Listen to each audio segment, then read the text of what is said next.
तो आज हम शुरुआत करने वाले हैं प्लाटो से। वेस्टर्न फिलोसफर्स को पहले हम पढ़ेंगे, फिर हम इंडियन फिलोसफर को पढ़ेंगे, फिर देखेंगे इनमें लिंकिंग। तो आज से हम शुरू कर रहे हैं प्लाटो। तो यहाँ पर आप देख रहे होंगे अपनी स्क्रीन पे जनरल इंट्रोडक्शन। आज का जो पूरा टॉपिक है हमारा वो जनरल इंट्रोडक्शन है।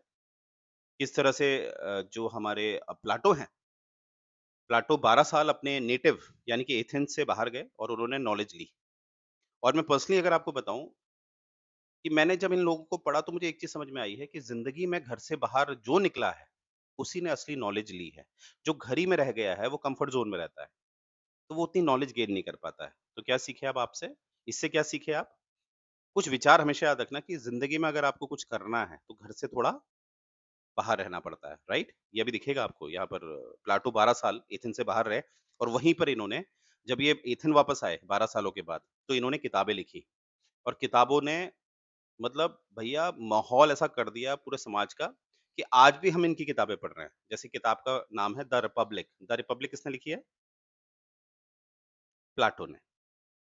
तो देखेंगे अभी क्या है, और ये इसी को मैं लिंक करूंगा, याद करो। महात्मा गांधी जी जब भारत में आए थे, है ना, कि भैया 1915 में आए थे, नहीं आए थे भारत में साउथ अफ्रीका से हमेशा के लिए? डेट क्या थी पूरी वो? क्या वो डेट 9 जनवरी 1915 थी? Yes sir.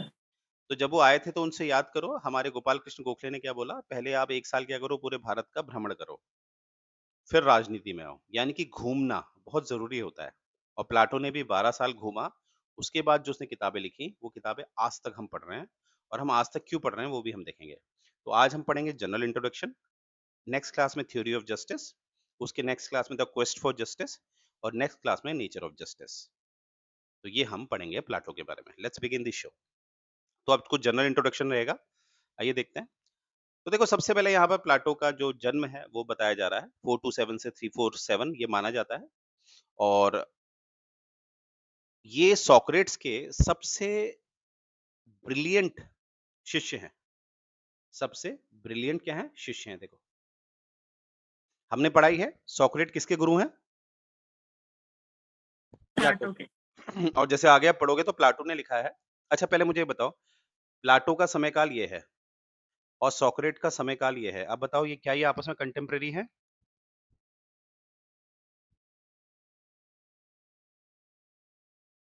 देखो दोनों, विश्व। बिल्कुल। तो प्लाटो जब अपनी किताबें लिखता है तो प्लाटो हमेशा लिखता है कि मैं बहुत लकी रहा कि मैं कंटेम्परेरी हूँ उस महान व्यक्ति के जिसका नाम है सोक्रेट्स। तो प्लाटो ने ये वर्डिंग बोली है। तो इससे क्या पता चलता है? प्लाटो कंटेम्परेरी था किसके? सोक्रेट्स का। और ये भी आपको याद है, सोक्रेट्स ने कभी नहीं लिखा। सोक्रेट्स की बातों को अच्छी तरह बयां करने वाला जो व्यक्ति था वो था प्लाटो, द रिपब्लिक में, राइट? और यहाँ पर देख लेते हैं, सोक्रेट्स की बात पहले हम कर लेते हैं। वो एक एथेनियन फिलोसफर है जो कहीं ना कहीं जगह one place to another place जाता रहता था। और क्या करता था हमेशा? सोक्रेट्स की एक आदत क्या थी कि वो हमेशा उसके आसपास जो यंग मैन है उसके आसपास बैठते थे और वहां पर वो डिबेट करता था, डायलेक्टिकल मेथड करता था, वो बोलता था, लिखता कभी नहीं। सोक्रेट्स ने कभी कुछ नहीं लिखा। वो एक जगह से दूसरी जगह जाता था सोक्रेट्स, और उसके पीछे लोग उसके साथ बैठते थे क्योंकि उनको कुछ सीखने को मिलता था। उसकी बातें इतनी तर्कपूर्ण थी कि उसके चारों तरफ हमेशा क्या देखा गया है कि यंग मैन ज्यादा रहे, ठीक है। और इससे क्वेश्चन पूछते थे सोक्रेट्स से, क्वेश्चन पे क्वेश्चन होता था। मैंने कहा डायलेक्टिकल मेथड क्या होता है? डायलेक्टिकल मेथड में एक क्वेश्चन पूछा जाता है, फिर उसका आंसर दिया जाता है, फिर एक क्वेश्चन पूछा जाता है, फिर एक आंसर दिया जाता है। उसको हम डायलेक्टिकल मेथड कहते हैं, राइट? एक बार इस डायलेक्टिकल मेथड को यहाँ पर अच्छी तरह और समझ लेते हैं, क्योंकि वहाँ पर एरिस्टोटल को जब मैं पढ़ाऊंगा वो भी आसान हो जाएगा।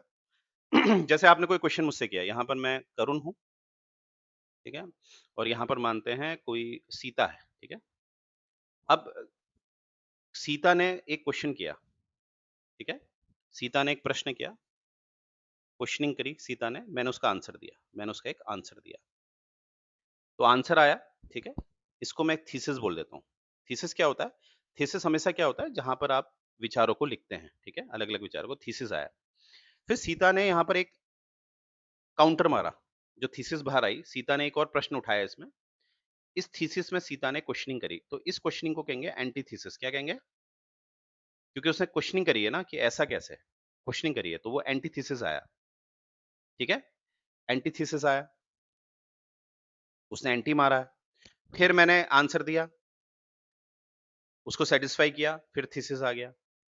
फिर सीता ने एक और एंटीथीसिस मारा, एक और काउंटर क्वेश्चन मारा, फिर मैंने कोई आंसर दिया तो एक थीसिस बना। तो ऐसे करते-करते-करते नए-नए विचार उत्पन्न होते हैं, नए-नए विचार। Got it? नए-नए विचार क्या होते हैं? उत्पन्न होते हैं। तो इसको कहते हैं डायलेक्टिकल मेथड। क्या मैं समझा पाया? यस और नो? Yes sir. ठीक है। तो यहाँ पर ज़्यादातर मैंने बताया कि सोक्रेट्स जो था, वो एक डायलेक्टिकल मेथड का इस्तेमाल करता था, ठीक है? तो इस तरह की बातें अपने लोगों से कहता था। आइए, अब आगे बढ़ते हैं, क्या स्टोरी हमें मिलती है।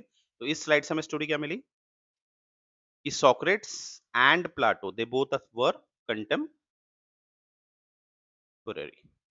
और हमने क्या सीखा? प्लाटो ने बोला आई एम वेरी लकी कि मैं किस समय में पैदा हुआ हूँ, जिस समय में सोक्रेट्स जीवित है। यहाँ तक क्लियर हो गया दोनों को? गौरी जी, किरण जी, क्लियर है? Yes sir. ठीक है, बेसिक इंट्रो है। अब देखो, आगे बढ़ेंगे कि जो हमारा जो सोक्रेट्स है, उसी के बारे में यहाँ पर बताया गया है कि क्या है कि जो सोक्रेट्स था, यहाँ पर देखो क्या लिखा है, Socrates was primarily interested interested in humanistic studies, ठीक है? यानी कि इसका मतलब क्या हुआ, वो ज्यादातर मैंने अभी बताया ना आपको कि वो क्या करता था, वो अपनी स्टडीज में ज्यादा एग्जाम्पल ह्यूमन के लेता था और उसके पास जितने भी फिलोसफी है या जो प्रॉब्लम्स हैं, वो किससे रिलेटेड होती थी? ह्यूमन से रिलेटेड। किससे होती थी?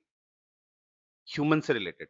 ऐसा नहीं है कि वो भगवान की बातें कर रहा है, ऐसा नहीं है कि वो जानवरों की बातें कर रहा है, ऐसा नहीं है कि वो हाउ अर्थ फॉर्म इसकी बात कर रहा है। वो ज़्यादातर बात किसकी करता था, उसका ज़्यादा डोमेन क्या होता था? Humanity, humans. क्या मैं समझा पाया? यस और नो? Yes sir. और यहाँ पर एक वर्ड आता है सोफिस्ट, ठीक है? सोफिस्ट, इसका क्या मतलब होता है, कौन बताएगा? What do you mean by this sophist? Sophist का मतलब होता है, किसको हम सोफिस्ट कहते हैं?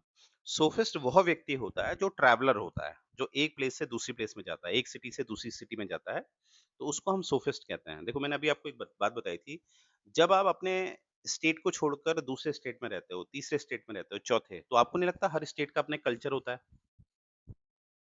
यस और नो? Yes sir. जैसे I am basically from Uttarakhand, और उत्तराखंड से भी आई एम फ्रॉम कुमाऊं। मैं बेसिकली कुमाऊनी हूँ, मुझे कुमाऊनी लैंग्वेज भी आती है, मुझे इंग्लिश भी आती है, हिंदी भी आती है। बट जब मैं पंजाब में रहा, इतने टाइम से मैं, है ना, पंजाब में रहा हूँ, 2 ढाई साल हो गए अब तो अब मुझे पता चल गया है कि खब्बे हाथ मतलब उल्टा हाथ, सज्जे हाथ मतलब सीधा हाथ। अगर सोचो मैं सिर्फ उत्तराखंड में रहता, तो क्या मैं पंजाब के कल्चर को समझ पाता? बताओ। तो नो सर। मैं खुद अपने आप को सोफिस्ट भी कहता हूँ, क्योंकि मेरी आदत है कि मैं किसी भी शहर में 3 से 4 साल रहना पसंद पसंद करता हूँ, फिर मैं उम्मीद करता हूँ कि मैं कहीं और चला जाऊँ, क्योंकि उससे मेरी नॉलेज बहुत गेन होती है। तो आप मुझे बताइए, कौन-सा आदमी ज़्यादा नॉलेज गेन करेगा, सोफिस्ट या ऐसा व्यक्ति जो एक ही जगह पे रहा है आजीवन? सोफिस्ट। तो आप बताइए, सोक्रेट सोफिस्ट था या नहीं था? हाँ। ठीक है? तो ये चीज़ है। और सोफिस्ट क्या होता है, जब वो एक जगह से दूसरी जगह जाता है, वो अलग-अलग कल्चर के लोगों से मिलता है और वो अलग-अलग कल्चर को समझने लगता है, तो आप क्या कर सकते हो, किसी पर्टिकुलर आदमी को या कम्युनिटी को आप सैटिस्फाई तभी कर सकते हो, जब आप उसके कल्चर को समझ जाते हो। इसीलिए आपने देखा होगा, जो नेता लोग होते हैं, जैसे माननीय मोदी जी जब उत्तराखंड आए थे, तो उन्होंने उत्तराखंडी कैप पहनी थी अपने सर पे। क्योंकि वो क्या होता है, आपको पहले उस एरिया के कल्चर को क्या देना पड़ता है, रिस्पेक्ट। तो लोगों को आप कन्विंस कर सकते हो। तो यहाँ पर ये लाइन क्या लिखी है, देखो, while sophist taught their client how to achieve success in dealing with public life। मतलब ये लोग इतने खतरनाक हो जाते हैं, ये प्रेस्क्राइब कर सकते हैं पब्लिक को या जो इनके क्लाइंट्स हैं, कि आप पब्लिक को कैसे सेटिस्फाई कर सकते हो। क्या कहा मैंने? सोफिस्ट जो होते हैं, वो लोग इतने अच्छे वक्ता, वक्ता मतलब जो बोलता अच्छा है, इतने अच्छे वक्ता हो जाते हैं कि उनके साथ जो भी जुड़े हुए लोग हैं, उनको समझा देते हैं कि आपने लोगों को कैसे कन्विंस करना है। तो इस स्लाइड से हमें क्या समझ में आया है? इस स्लाइड से हमें ये समझ में आया कि सोक्रेट्स की पर्सनैलिटी कैसी थी। तो क्या मैं कह सकता हूँ सोक्रेट्स एक सोफिस्ट था? हाँ या ना? Yes sir.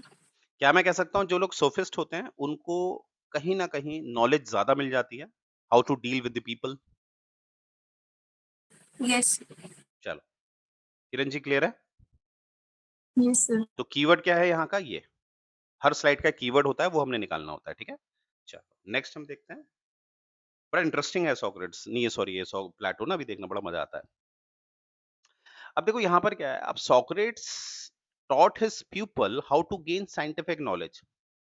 यानी कि मैंने बताया था ना, ये ज़्यादा ह्यूमैनिटी की बात करते थे, ज़्यादा इनकी जो बातचीत होती थी उसमें हमें एक एम्पिरिकल टच दिखता था। अब एम्पिरिकल क्या होता है बताओ?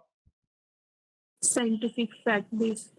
हाँ, अब क्वेश्चन यहाँ से निकल के आता है कि क्या सोक्रेट्स प्योरली एम्पिरिकल बातें करते थे? नहीं, नहीं, प्योरली एम्पिरिकल बातें नहीं करते थे। इनकी बातें कुछ नॉर्मेटिव भी थी, ऐसा नहीं है। पर ही वाज़, उस समय सोचो, उस समय 5th सेंचुरी बीसी के आसपास, उस समय सोच लो, इतना पुराना समय है। उस समय कोई आदमी नॉर्मेटिव के अलावा एम्पिरिकल बात भी कर रहा, तो ये बहुत बड़ी बात है। प्योरली इनने एम्पिरिकल बात नहीं करी। अगर प्योरली इन्होंने एम्पिरिकल बात की होती तो हम इनको फादर ऑफ पॉलिटिकल साइंस बोलते। फादर ऑफ पॉलिटिकल साइंस हम किसे बोलते हैं? एरिस्टोटल को। किसको बोलते हैं? एरिस्टोटल को। I repeat, father of political science हम किसे बोलते हैं? Aristotle. एरिस्टोटल को, ठीक है। पर मैंने बोला कि कहीं ना कहीं सोक्रेट एक ऐसा आदमी था जिसकी बातों में आपको कहीं ना कहीं एक एम्पिरिकल अप्रोच भी दिखेगी, एक प्रैक्टिकल भी दिखता है। जैसे एक वर्ड हम इस्तेमाल करते हैं हमारे पॉलिटिकल साइंस में, प्रैग्मेटिक। प्रैग्मेटिक वर्ड सुना है आप लोगों ने? PRAGMATIC, क्या होता है प्रैग्मेटिक का मतलब? So जो practical और realistic बातें करते एब्सोल्युटली, बिल्कुल राइट आंसर। तो यानी कि जो सोक्रेट्स था, वो एक प्रैग्मेटिक बात करता था ज्यादा, ठीक है। अब आगे क्या है? जैसे जो सोफिस्ट होते हैं, सोफिस्ट जो एक जगह से दूसरी जगह जाते हैं, राइट? जैसे हमारे जो संत होते हैं, सूफीज होते हैं, वो भी तो ये होते हैं। सूफीज क्या होते हैं? वो एक जगह से दूसरी जगह जाते हैं, तो सूफीज को भी हम सोफिस्ट कह सकते हैं, बिल्कुल कह सकते हैं। पर सूफीज कैसी बातें करते हैं बताइए? करते हैं ना, अल्लाह की बातें करते हैं, गॉडेस की बातें ज्यादा करते हैं, ये सुनो। हैं। Yes sir. तो यहाँ पर देखो, सोफिस्ट का मतलब होता है, यहाँ पर काफी लोग हैं, यानी कि जो सूफिज्म वाले हैं वो भी सोफिस्ट होते हैं, और सोक्रेट को भी मैंने सोफिस्ट कहा है। तो देखो, जनरली सूफिस्ट क्या बातें करते हैं? वो भगवान की बातें करते हैं, ठीक है। कैसे तुम एक योग से, मेडिटेशन से अपनी आत्मा शुद्ध कर सकते हो, फिर आपकी आत्मा जब शुद्ध हो जाती है तो फिर आप परमात्मा से मिलन कर सकते हो, इस तरह की बातें, राइट। पर यहाँ पर देखो क्या लिखा है, Socrates believe that goodness could be acquired only through the knowledge of ultimate reality। यानी कि यहाँ पर सोक्रेट कहते हैं कि आपको परम ज्ञान तभी होगा जब आपको रियलिटी पता चलेगी। अब इसको एक एग्जांपल से समझाता हूँ, ठीक है। प्लाटो ने इसको बहुत अच्छी तरह समझाया है, मैंने कहा ना, असल में प्लाटो ने बहुत अच्छी तरह समझाया है। तो प्लाटो की एक वर्डिंग समझा रहा हूँ, देखो। जैसे मैं कुछ बना रहा हूँ, ठीक है, आप बताना ये क्या है। थोड़ी ड्राइंग मेरी आई थिंक उतनी सही नहीं है।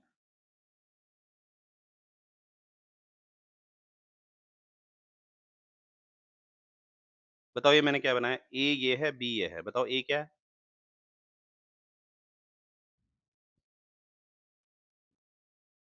क्या लग रहा है पिक्चर देख के आपको? क्या लग रहा है ए क्या है? तो ये chair है। एब्सोल्युटली। बी क्या है? Table. है ना? ठीक है? अब सोचो, मेरी ड्राइंग इतनी बुरी है फिर भी आपने आइडिया लगा दिया, चेयर है, टेबल है। तो क्या आपके आपके घर में भी तो चेयर और टेबल होगी, यस और नो?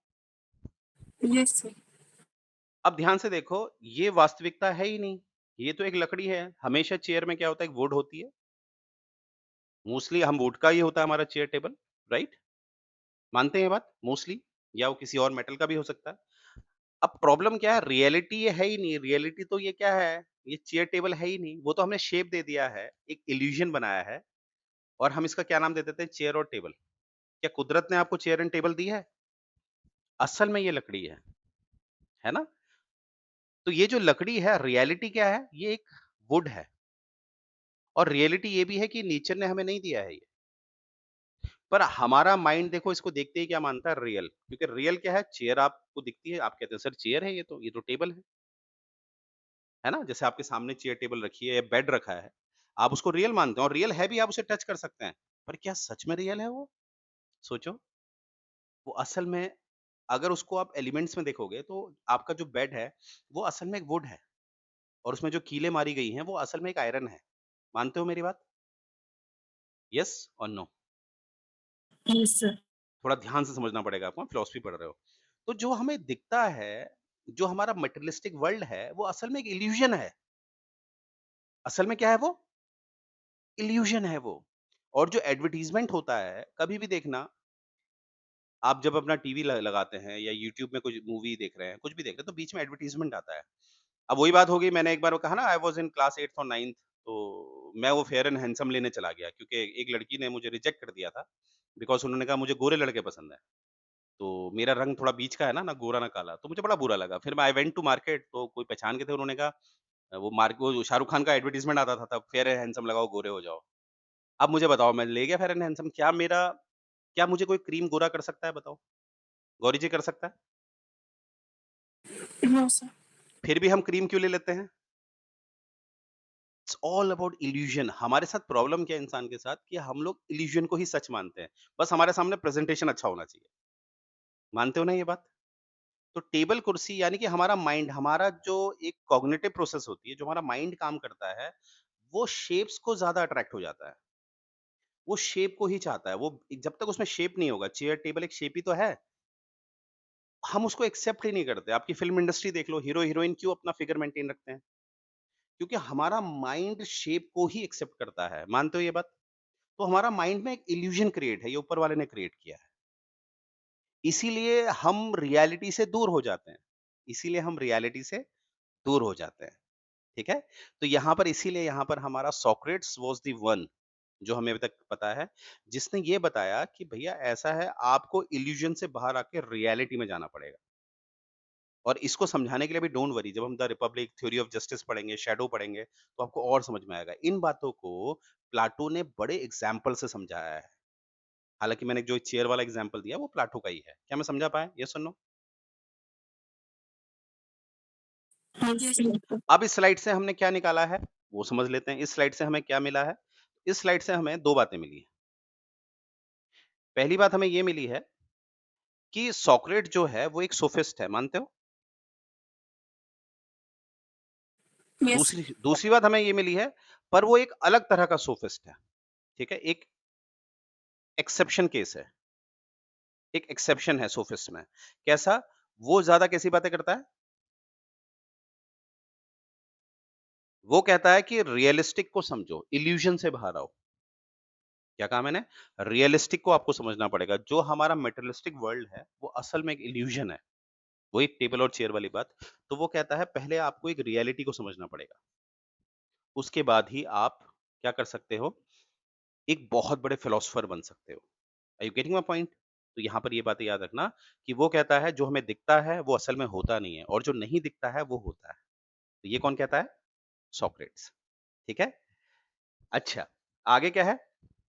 ये तो सिंपल सी बात है। Socrates met and talk to all sorts of person, rich as well as poor, and never charge any fee for his instructions. यानी कि वो कभी भी कोई फी चार्ज नहीं करता था, उसका एक शौक था। ठीक है? तो यहाँ तक मुझे उम्मीद है आप समझ गए होंगे। अब देखो क्या खूबसूरत बात है। ठीक है? देखो क्या है? देखो यहाँ पर एक बड़ी खूबसूरत बात है। प्रॉब्लम क्या है? जो आदमी आपसे कहता है ना he knows everything, actually he don't know everything. क्या कहा मैंने? कभी भी कोई व्यक्ति कहता है I know everything, I know everything, तो एग्ज़ैक्टली इसका मतलब होता है ही एक्चुअली डोंट नो एनीथिंग। अब इसका एग्ज़ाम्पल मैं आपको हमारी जो हिस्ट्री हम पढ़ रहे हैं, उससे मैं आपको देता हूँ। याद करो जब आपने पहले हिस्ट्री पढ़ी थी, तो आप बिल्कुल श्योर थे, और हम अभी भी श्योर ही होते हैं। अगर मैं आपसे पूछूँ अ, अर्थशास्त्र किसने लिखी है? बताओ, चाणक्य। है ना? पर वहीं पर याद करो, मैंने आपको एक महाभाष्य बताया था। महाभाष्य में ये लिखा गया है कि ये तो लिखी नहीं है चाणक्य ने, क्योंकि वहाँ पर तो कौटिल्य, चाणक्य, विष्णुगुप्ता सब अलग हैं। मानते हो ये बात? Yes sir. Yes sir. तो कहने का मतलब है जो हमें पता होता है और हम बहस कर रहे होते हैं, "अरे! क्या बात कर रहे हो? नहीं, नहीं, नहीं, नहीं भैया, ये तो चाणक्य ने लिखी है, लिख के ले लो।" तो जो ऐसा कहता है मुझे पूरी हिस्ट्री आती है, तो असल में ही एक्चुअली डोंट नो एनीथिंग। क्या मैं बता पाया? Yes sir. ठीक है? तो इसीलिए देखो यहाँ पर इस लाइन में ये याद रखना, यहाँ से देखो, वे अहंकार से पूरी तरह से घृणा करते थे और सबसे बुद्धिमान होने पर भी अत्यंत विनम्रता से अपने ज्ञान को स्वीकार करते थे। यानी कि इसमें सिंपल सी बात, मैंने इसको एक अलग एंगल से बताया है। अगर कोई सोक्रेट्स के सामने कहेगा मैं सबसे बड़ा बुद्धिमान व्यक्ति हूँ, तो सोक्रेट्स उसके लिए क्या व्याख्या करेंगे? बताओ, उसका क्या इंटरप्रिटेशन करेंगे सोक्रेट्स?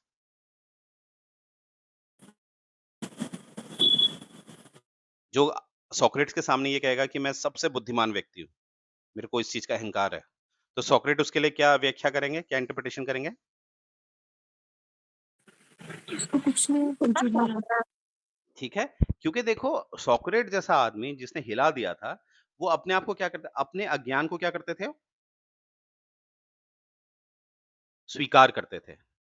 ठीक है? वो कहते थे कि सबसे बड़ा ज्ञान वो होता है, जब आप ये एक्सेप्ट कर लेते हो कि अभी भी आप अज्ञानी हो। क्या कहा मैंने? वो कहते थे सबसे बड़ा ज्ञान ये है, जिस दिन आपको ये एहसास हो जाएगा कि आपसे बड़ा अज्ञानी कोई नहीं है। अब इसको आप रिलीजियस अगर मैं आपको भारत की तरफ ले जाऊँ, आपने एक पता नहीं सुनी नहीं सुनी, एक बड़ी अच्छी लाइन है, शिव समा रहे हैं मुझ पे और मैं शून्य हो रहा हूँ। शून्य हो रहा का क्या मतलब होता है? भजन है। हाँ, तो शून्य हो रहा हूँ मतलब क्या होता है? कि जो भी मुझे ये मटेरियलिस्टिक वर्ल्ड है, जो मैं सोचता हूँ कि ये किताब में ये लिखा है, इस चीज़ का मुझे घमंड है, तो असल में ये मुझे कुछ पता ही नहीं है, ये सब झूठ है, ये सब इल्यूज़न है। तो जब आप इन चीज़ों से बाहर आ जाते हैं, जब इस मटेरियलिस्टिक वर्ल्ड से बाहर आ जाते हैं, शून्य होते हैं जब आप, ठीक है? तभी आपको परमात्मा करीब आते हैं और यही आप मुझे बताओ, चाहे वो जैनिज़्म है, चाहे वो बुद्धिज़्म है, क्या ये आपको ये कहता है कि आप बहुत मटेरियलिस्टिक वर्ल्ड में जाओ या ये कहता है कि आप मेडिटेशन करो, मटेरियलिस्टिक वर्ल्ड से बाहर आओ? तो सब में लिंकिंग है नहीं है बताओ? येस और नो मानते हो ये बात? Yes sir. ठीक है, आगे देखो अभी और समझ में आने लगा, धीरे-धीरे हमें और समझ में आना है। अब देखो यहाँ पर देखो, इसको हिंदी में देखो, ठीक है? अकॉर्डिंग टू लीजेंड क्या है, एक बार डेल्फी के दैवज्ञ ने यानी कि देखो ओरेकल ऑफ डेल्फी, डेल्फी एक जगह है, डेल्फी एक जगह है, ओरेकल मतलब होता है जो बहुत पुरोहित टाइप के लोग होते हैं, जिनको जो सोचते हैं कि है ना, हमें बहुत ज्ञान है। किसका? धर्म का, ठीक है? तो एक समय इनकी जो वैल्यू थी ओरेकल की वैल्यू समाज में भगवान के बराबर होती थी। ठीक है? क्या कहा मैंने? जो ओरेकल होता था, ओरेकल एक उपाधि होती थी, टाइटल होता था। तो जो ओरेकल होता था, उनको भगवान की उपाधि थी, ठीक है? ये एक टाइटल होता था ओरेकल। तो ओरेकल कहाँ का है? ये जगह का नाम है डेल्फी। वो क्या कहते हैं? घोषणा की, सुकरात तुम यूनान में एकमात्र ऐसे व्यक्ति हो, जो जानते हो कि मैं कुछ नहीं जानता। यानी कि ओरेकल अब ओरेकल को है ना? यानी कि ओरेकल जो है, उसको सब लोग सोचते हैं, ये तो भगवान का आदमी है। और सोक्रात ऐसा आदमी था, जिससे ओरेकल भी डरता था। ओरेकल उससे कह रहा है कि भैया यूनान में तुम ही एक ऐसे आदमी हो जो जानता है कि मैं कुछ नहीं जानता। ठीक है? और यहाँ पर देखो सुकरात ने क्या जवाब दिया? बिल्कुल पोलाइटली क्या जवाब दिया? क्योंकि मैं यूनान में एकमात्र व्यक्ति हूँ जो जानता है कि मैं कुछ नहीं जानता। जैसे समझो, मेरे को ले लो। ओरेकल मुझसे कह रहा है, डेल्फी का ओरेकल मुझसे कह रहा है कि करुण, एक तुम ही व्यक्ति हो जो ये जानता है कि मैं कुछ नहीं जानता हूँ। एक तुम ही ऐसे व्यक्ति हो। फिर मैंने बदले में क्या जवाब दिया? कि मैं यूनान में एक ऐसा व्यक्ति हूँ जो सच में जानता है कि मैं भी कुछ नहीं जानता हूँ। आप समझ रहे हो? पकड़ पाए मेरी बात को? Yes sir. देखो, तो कहने का ये मतलब है, जैसे आपने देखा होगा ना कि जैसे इन चीज़ों को पढ़कर मैंने उस दिन भी कहा था आपसे, इसमें घुस मत जाना, हाँ, ये बड़ा इंटरेस्टिंग होने लगता है। अब यहाँ से आपको समझ में आ गया होगा कि यहाँ पर असल में इस स्लाइड से हमने क्या निकाला कि असल में क्या है? शून्य, ज़ीरो। असली ज्ञानता जैसे स्वामी विवेकानंद का एक किस्सा आपको बताता हूँ, उन्होंने लिखा है कि जब एक कमरे में बहस होती है, तो एक आदमी जो कह रहा है कि मैं बुद्धिमान हूँ और दूसरा व्यक्ति कह रहा है, हाँ, तुम बुद्धिमान हो। तो असल में वह व्यक्ति बुद्धिमान है जो कह रहा है कि तुम बुद्धिमान हो और वह व्यक्ति सबसे बड़ा मूर्ख है जो कह रहा है मैं बुद्धिमान हूँ। क्योंकि बुद्धिमान बनने का जो आधार है वो तो सब ज़ीरो है। आप बुद्धिमान क्या कहते हो? जैसे आपकी जो मार्क्स आते हैं ना, आपने कहा मेरे 90% आ रहे हैं, मेरे 98% आ रखी है। तो ऑब्वियसली आपका समाज जो है आपको अवार्ड देता है कि यू आर टॉपर। पर आपने टॉप जो किया है किस आधार पे किया है? फैक्ट्स के बेस पे, है ना? एग्ज़ाम में आया एग्ज़ाम में आया कि चंद्रगुप्त मौर्य का बेटा कौन है? तो आपने टिक करके आ गया बिंदुसार, तो आपके मार्क्स पूरे मिल गए। ऐसे फैक्ट्स आपको सारे याद हैं। आपके मार्क्स आ गए 100 में से 100, आप टॉपर हैं अपने स्कूल के। पर क्या इसकी गारंटी है कि चंद्रगुप्त मौर्य का ही बेटा बिंदुसार था? इसकी भी गारंटी है क्या? बताओ। No sir. आप समझ रहे हैं मेरी बात? तो यहाँ पर देखो सोक्रेट कितनी खूबसूरत बात करता है, क्योंकि मैं यूनान में एकमात्र व्यक्ति हूँ, मैं यूनान में एक एकमात्र व्यक्ति हूँ, जो जानता है कि मैं कुछ नहीं जानता। बाकी लोग आजकल ये तो आपके चारों तरफ देखो, आप अपने आस-पास के 10 लोगों से मिलो, आप उनसे राय लो, वो आपको राय देने लग जाएँगे। अरे! मैं जानता हूँ इसमें ये है, मैं जानता हूँ ये है। तो जो जानता है, वो असल में कुछ नहीं जानता है, गॉट? और जो कहता है मैं नहीं जानता हूँ, असल में वो जानता है। Are you getting my point? क्या मैं समझा पाया? तो सोच लो सोक्रेट्स का यहाँ पर पर्सनैलिटी कैसी है कि डेल्फी का ओरेकल भी उससे डर रहा है। डेल्फी का ओरेकल भी उससे साफ कह रहा है कि भैया एक इस जगह में एक ही आदमी है जो ये जानता है कि मैं कुछ नहीं जानता हूँ, यानी कि मैं लोगों को मूर्ख बना रहा हूँ। पकड़ पाए स्लाइड को? बहुत प्यारी स्लाइड है और ये स्लाइड का जो लाइनें हैं इसको इस्तेमाल करना अपने मेंस में। किरण जी, गौरी जी क्लियर है? Yes sir. आगे देखो, अब यहाँ पर थोड़ा-सा बता रखा है ये क्या था। In his early career Socrates serve in the army, army में थे भाई साहब ये, ठीक है? परंतु आर्मी में होने के बावजूद आपको आर्मी में क्या होता है, आपको आर्मी में तो पपेट की तरह रहना पड़ता है ना, you have to follow your orders. Army का मतलब क्या होता है? You have to follow your orders. पर यहाँ पर देखो, but he always acted according to his conscience. Conscience को हिंदी में क्या कहेंगे? क्या कहेंगे कॉन्साइंस को हिंदी में बताओ? ये हमारे आर्टिकल 25 में भी वर्ड है। हिंदी का वर्ड क्या होगा इसका? अंतरात्मा। क्या होगा? अंतरात्मा। अंतरात्मा। और इसीलिए चाहे ये आर्मी में होने के बावजूद भी इन्होंने हमेशा अपनी अंतरात्मा की सुनी। और जब आपकी अंतरात्मा कोई जवाब देती है तो आपके अंदर एक सेल्फ क्या जाता है, एक डिसिप्लिन आता है, राइट? सेल्फ डिसिप्लिन आता है और अपने आप को आप स्वतंत्र रखते हैं। आप अपनी शर्तों में जीते हैं। और इसीलिए आपको पता है कि इस बात से इनको मारने का आदेश जारी कर दिया गया था। 30 मेंबर्स की काउंसिल थी जिसे 30 टायरेंट्स कहते थे। वो तो किस्मत अच्छी रही कि इनकी सत्ता गिर गई। ये जो 30 शासक थे, इनकी सत्ता गिर गई, वरना इन्होंने ऑर्डर निकाल दिया था कि सोक्रेट्स को मार दिया जाए। ठीक है? क्योंकि सोक्रेट्स के पीछे लोग जा रहे थे ना। सोक्रेट्स अपनी ही धुन में रहता था और टायरेंट्स जो होते हैं, वो कभी जो तानाशाह होते हैं, क्या वो कभी चाहेंगे कि आप उनका ऑर्डर ना मानो? बताओ। अगर सोचो इंडिया में तानाशाही होती, तो क्या आपको कॉन्साइंस वर्ड दिखाई देता कहीं भी किसी आर्टिकल में? Yes sir. मानते हो ना ये बात? तो यहाँ से आपको एक और आंसर मिल गया, आपके जीएस 2 में काम करेगा। कि कभी आपको दिखाना हो कि भारत में किसी भी तरह से डिक्टेटरशिप नहीं है, तो फैक्ट्स में बात करने के लिए use this word conscience mention under article conscience is mention under article 25। 25 use this. अगर ये वर्ड है तो ऑब्वियसली भारत में कभी डिक्टेटरशिप नहीं आ सकती। और भी पैरामीटर हैं, पर एक पैरामीटर हमें ये मिल गया, ठीक है? और आगे देखते हैं फिर एक डेमोक्रेटिक पार्टी आ गई थी, ठीक है? जैसे मैंने कहा था ना सिटी स्टेट बन गया था, याद करो। डेमोक्रेटिक पार्टी आ गई थी और उस दौरान में आपको बताइए जब भी कोई तानाशाही से एक सिस्टम चेंज हो रहा है लोकतंत्र की तरफ, तो आपको अधिकार मिलने लगते हैं। तो सोक्रेट ने क्या करा, आर्मी को छोड़कर क्या बन गया? Became a philosopher educator. अब प्रॉब्लम क्या हुई जब ये फिलोसोफर एडुकेटर बना सोक्रेट, तो इसने फिर अपनी विचारधारा दी, ठीक है? और लोग इससे प्रभावित होने लग गए। अब इस बात से नाराज हो गए जो अथॉरिटी थी। अथॉरिटी को लगा ये यू नो कहीं न कहीं सरकार के विरुद्ध बातें कर रहा है, ये लोगों को मोटिवेट कर रहा है। किसके विरुद्ध? सरकार के विरुद्ध। तो ये स्टोरी है हमारी। तो यहाँ से इस स्लाइड से हमें क्या डेटा मिला? इस स्लाइड से हमें बस ये डेटा मिला इनके करियर के बारे में। पहले ये किसमें थे? आर्मी में, ठीक है? और 30 टायरेंट्स याद करना, 30 टायरेंट्स ने इनको मारने का ऑर्डर निकाल दिया था, पर किस्मत अच्छी रही कि सत्ता गिर गई। डेमोक्रेटिक पार्टी आ गई, पर डेमोक्रेटिक पार्टी भी इनसे थोड़ा चिढ़ने लग गई थी, ठीक है? आइए देखते हैं अब आगे क्या होता है। और जो डेमोक्रेटिक पार्टी नहीं बनी है, उन्होंने इनको क्या दे दी? Death sentence. क्योंकि उनको लगा ये कहीं न कहीं क्या कर रहे हैं, नए भगवान की बात कर रहे हैं। कुछ लोगों को भड़का रहे हैं हमारे विरुद्ध, ठीक है?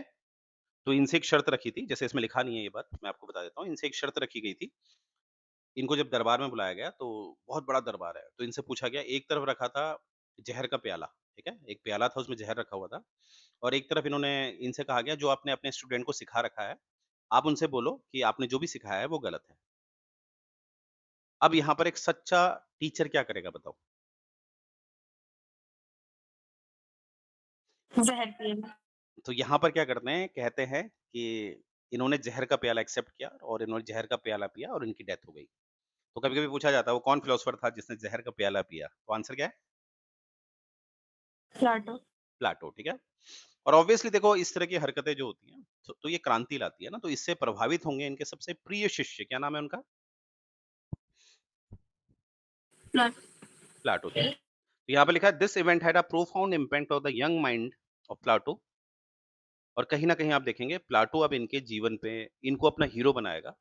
बहुत अच्छा एक जो किताब लिखेगा ये देखो द रिपब्लिक, सेलिब्रेटेड वर्क है ये। जहाँ पर भी सेलिब्रेटेड वर्क लिखा रहता है, तो ये आपके टाइम टाइम बाउंडेशन से बाहर चला जाता है, यानी कि ये हर युग में पढ़ा जाता है। सेलिब्रेटेड वर्क जो होता है वो हमेशा हर युग में पढ़ा जाता है। इसलिए मैंने बोला ना आज भी 21वीं शताब्दी में इसको पढ़ा जाता है द रिपब्लिक। और हम उसको देखेंगे द रिपब्लिक क्यों पढ़ा जाता है वो भी हम समझेंगे, ठीक है? तो यहाँ पर आपको एक डायलेक्टिकल मेथड दिखेगा। डायलेक्टिकल मेथड होता है डायलॉग बाजी होती है इसमें, ठीक है?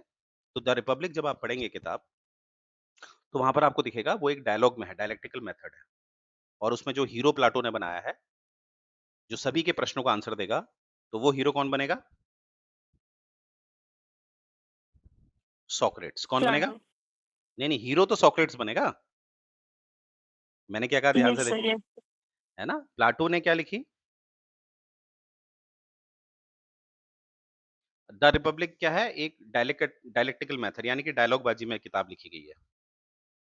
अब इसमें ऐसा होगा कुछ स्टूडेंट बने हुए हैं, ठीक है? शिष्य हैं, वो अपने गुरु से प्रश्न पूछ रहे हैं और यहाँ पर गुरु कौन बनेगा इस किताब में? गुरु कौन है? सॉक्रेट्स। सॉक्रेटिस तो तो अब देखो यहीं से तो जब मैं पढ़ता था ना तो मुझे बड़ा कन्फ्यूजन होता था कि असल में द रिपब्लिक लिखी किसने है? सॉक्रेट्स ने, मतलब ये सारी सॉक्रेट्स की विचारधारा है या प्लाटो की है? फिर धीरे-धीरे समझ में आया कि देखो मैं कुछ भी बोलता हूँ, ठीक है? मैंने कोई जैसे आप लोग मुझे सुनते हैं। अब मान लेते हैं कि आपने मेरे लिए किताब लिखी, पर जब आप किताब लिखोगे व्याख्या तो आपकी होगी ना, समझाने का तरीका तो आपका होगा। तो इसीलिए चाहे द रिपब्लिक में सोक्रेट्स हीरो है, पर उसे लिखा किसने है? प्लाटो ने। और मैंने हमेशा आपको बताया है कि थ्योरी में लाना, किसी फिलॉसफी को थ्योरी में लाना अपने में चैलेंजिंग होता है, क्योंकि मुझे उम्मीद है फिलॉसफी और थ्योरी में आप एकदम क्लियर हैं। ये सुनो,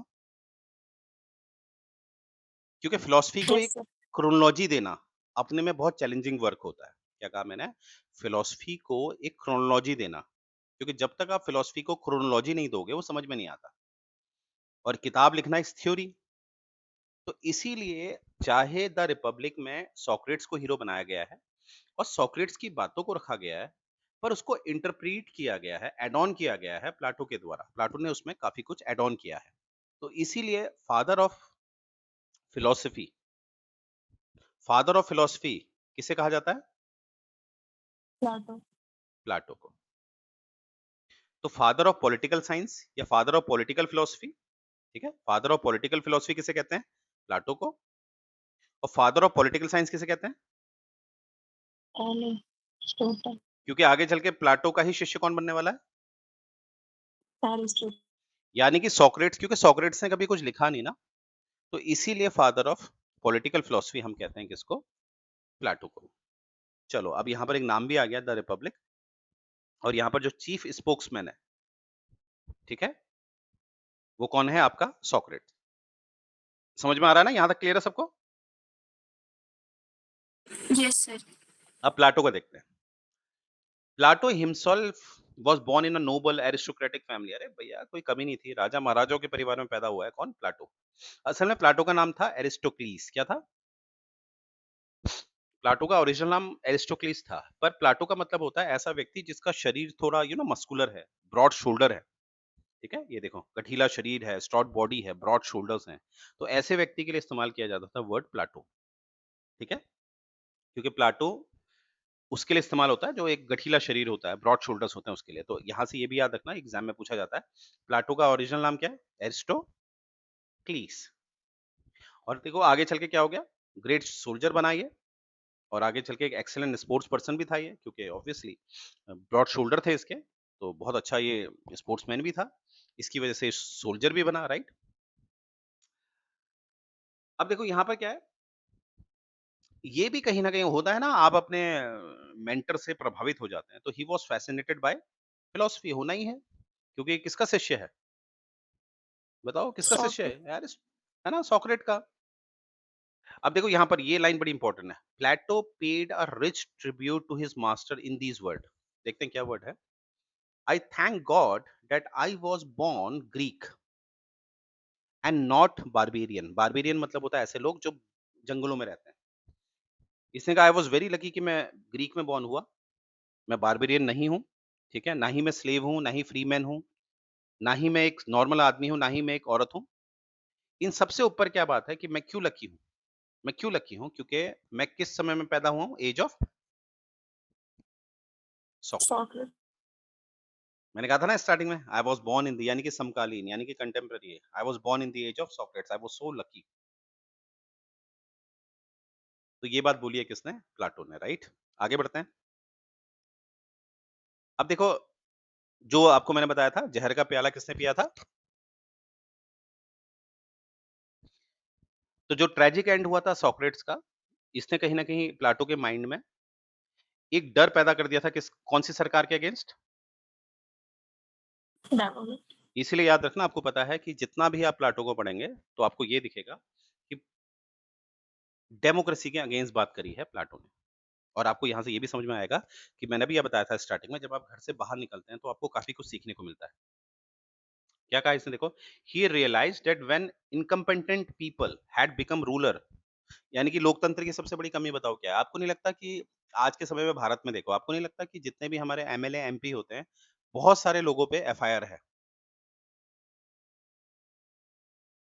येस और नो? Yes, sir.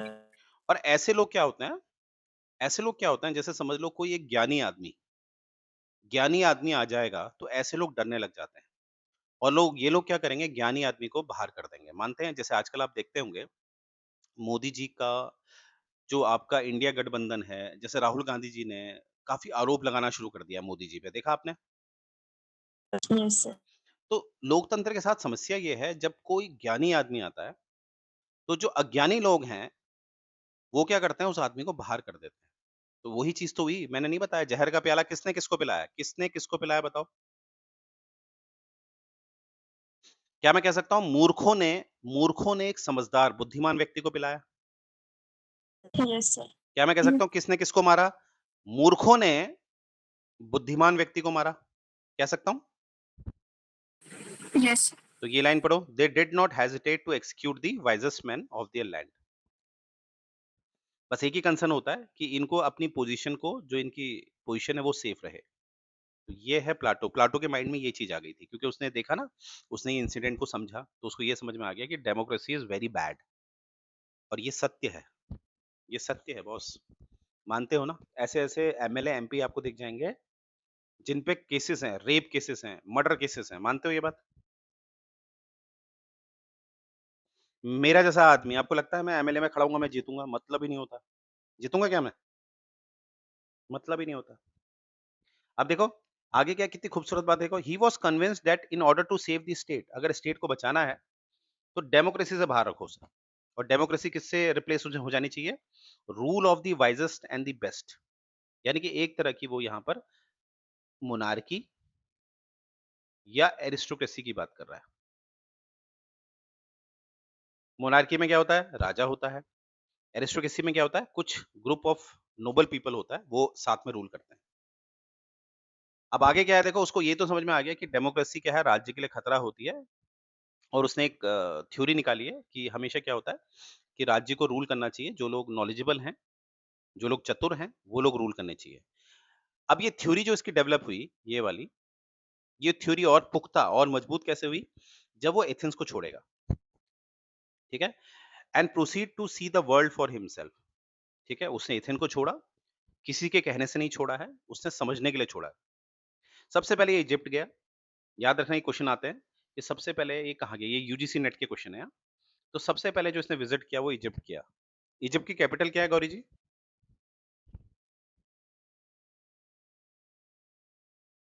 किरण जी इजिप्ट की कैपिटल क्या है मेरी आवाज आ रही है hello hello Yes, sir. Cairo तो नहीं है कायरो Yes, sir. याद करना शुरू करें प्लीज कैपिटल भी ठीक है तो सबसे पहले कहाँ क्या और वहां पर इसने क्या देखा जो वहां के प्रीस्टली क्लास है वो उस लैंड को रूल कर रही है। यानी कि प्रीस्टली क्लास मतलब जहाँ पर लोगों को धर्म का ज्ञान है, वही लोग रूल कर रहे हैं, इजिप्ट में, राइट? आगे क्या है, उसको ये एक्सपीरियंस मिला, प्रीस्टली मतलब इनको नॉलेज है, राइट? तो वो रूल कर रहे हैं, इसको ये बात समझ में आई। तो ये तजुर्बा उसका कहीं न कहीं स्ट्रेंथन करता है उसके भरोसे को, जो उसने पहले डेवलप कर लिया था कि डेमोक्रेसी से बेटर क्या रहता है कि राज्य उनके हाथ में होना चाहिए जिनको नॉलेज होती है। तो इससे उसके उस विचार को और मजबूती मिली क्योंकि उसने कौन-सा माहौल देखा, कहाँ गया वो पहली बार? इजिप्ट। इजिप्ट, ठीक है? तो इस स्लाइड से आपको क्या-क्या डेटा मिला है? एक तो ये इजिप्ट गया पहला और कहीं न कहीं ये डेमोक्रेसी के अगेंस्ट है बिकॉज़ ऑफ द सोक्रेट्स की जो मृत्यु हुई थी, ठीक है? तो याद रखना इसकी जो विचार थी कि democracy is not good for state, वो इसकी विचारधारा ज़्यादा पुख्ता, ज़्यादा मजबूत कैसे हुई? When he went to Egypt. अब आगे देखो ये सिसिली गया, इटली गया और इटली में भी इसे क्या दिख रहा है? इटली में भी रूल कौन कर रहा है? स्मॉल रूलिंग ग्रुप, ठीक है? और ये सारे के सारे स्कॉलर, ठीक है? और ये लोग जो रूल कर रहे हैं सिसिली को, ये लोग नॉर्मल लोग हैं, प्लेन लाइफ जीते हैं। कोई भी मटेरियलिस्टिक वर्ल्ड से उतना ये लोग अपने आप को वो नहीं करते हैं, सिंपल लाइफ जीते हैं। आज भी आपको पता है इटली में आज भी मैं कह रहा हूँ, आज भी इटली के प्रधानमंत्री क्या करते हैं? साइकिल में जाते हैं अपने ऑफिस, कभी देखना, न्यूज़ में देखना कभी। इटली में वो लोग जो ट्रैवलिंग करते हैं ना, वहाँ के प्रधानमंत्री साइकिल में जाते हैं। देखना इसको जब क्लास ओवर हो जाएगी, ठीक है? तो ये जब इटली पहुँचे, सिसिली पहुँचे, तो इन्होंने क्या देखा कि भैया यहाँ तो और खतरनाक है, यहाँ पर एक स्मॉल ग्रुप ही रूल करता है, वो सब स्कॉलरशिप यानी कि जो स्कॉलर होता है, वो हमेशा स्कॉलरशिप के लिए डिवोटेड होते हैं, ठीक है? पढ़ा-लिखा आदमी पढ़े लिखे आदमी को ही पसंद करता है और जितना आदमी पढ़ा लिखा होता है, जितना आदमी पढ़ा लिखा होता है, जितना ज्ञानी होता है, वो उतना सिंपल होता है। तो यहाँ से भी ये काफ़ी इन्फ्लुएंस हुए और इसके बाद ये बहुत कंट्रीज़ में गए। अब यहाँ पर एक बहुत बड़ी डिबेट है, क्या ये भारत में भी आए होंगे? कुछ स्कॉलर कहते हैं यस और कुछ स्कॉलर कहते हैं नहीं। अब मुद्दा ये है कि जो स्कॉलर्स हाँ कहते हैं, वो क्यों हाँ कहते हैं? ठीक है? मुद्दा क्या है? जो स्कॉलर्स हाँ कहते हैं, तो वो क्यों हाँ कहते हैं, ये हमें समझना है। क्योंकि देखो, आगे चलकर आप जब प्लाटो की थ्योरी ऑफ जस्टिस पढ़ोगे ना, अभी आगे आएगा, तो वहाँ पर 3 वर्च्यू है, मैंने आपको बता रखे हैं पहले, याद करने का तरीका क्या है? Courage, courage, appetite, courage appetite and courage को आप क्रेविंग। क्षत्रिय से जोड़ सकते हो। एपेटाइट मतलब वैश्य, रीज़न मतलब ब्राह्मण। तो ये मैच करता है। यहाँ पर शूद्र नहीं दिखाया गया है, क्योंकि इसने प्लाटो ने कहा था, ये 3 वर्च्यू लोगों पे होते हैं, ठीक है? तो यहाँ पर देखो क्षत्रिय, वैश्य, ब्राह्मण, ये बिल्कुल मैच कर रहा है। तो जो स्कॉलर जो हैं, जो इस बात से सहमत हैं कि प्लाटो भारत में ज़रूर आया। इसने भारत को कहीं न कहीं समझा, क्योंकि इसकी जो थ्योरी ऑफ जस्टिस है, उसमें बिल्कुल हमें लिंक होता है। किससे? आपके सामने मैंने लिंक करा दिया। अब आप मुझे बताइए, प्लाटो का समय काल 4th सेंचुरी बीसी मान लो, 4th सेंचुरी बीसी कितना है? इतना ही है ना? 4th सेंचुरी बीसी के आसपास। पर हमारे आर्यन्स का समय काल क्या है?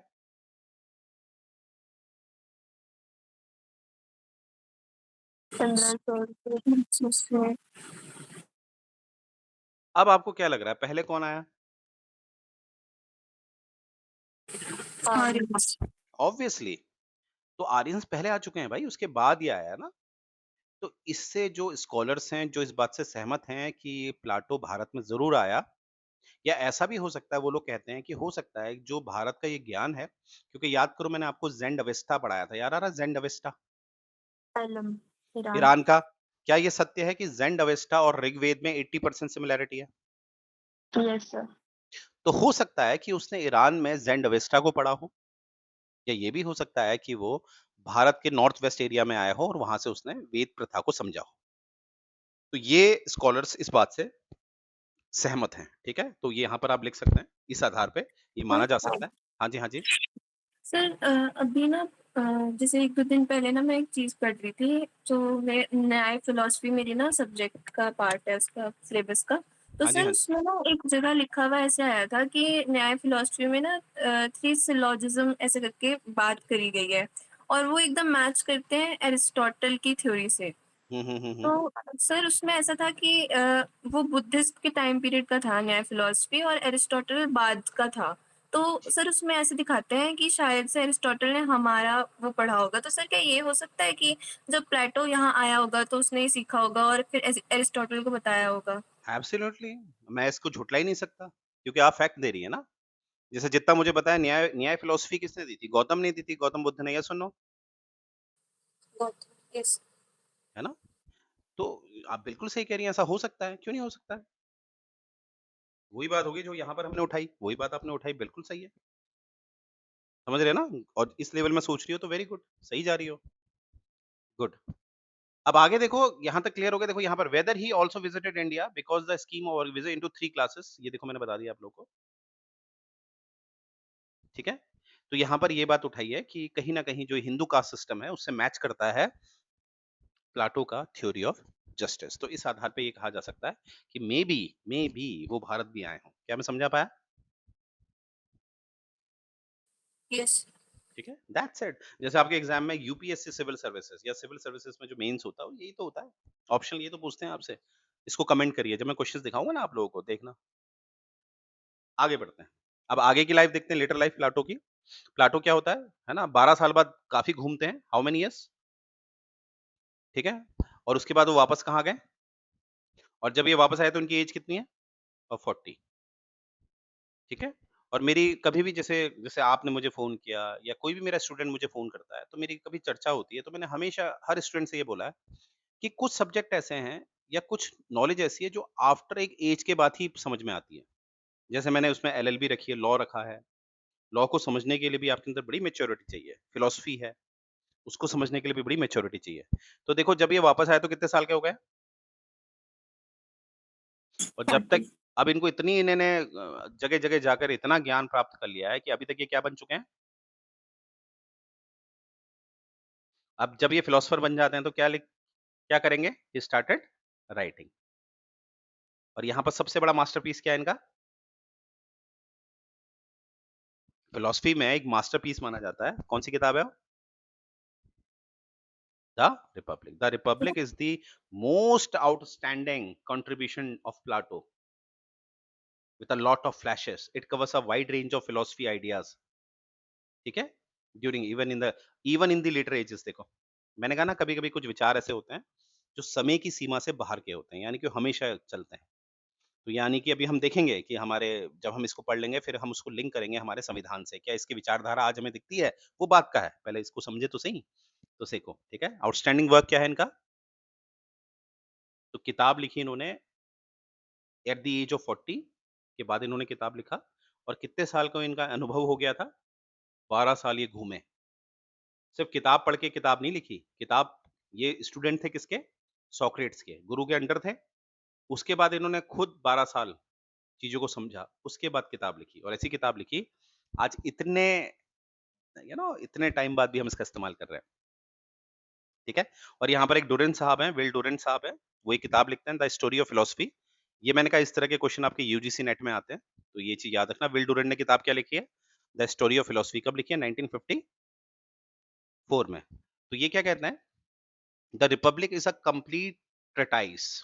और ट्रेटाइस का मतलब मैंने बता ही दिया आपको, काफ़ी इलैबोरेटेड फॉर्म लिखा जाता है।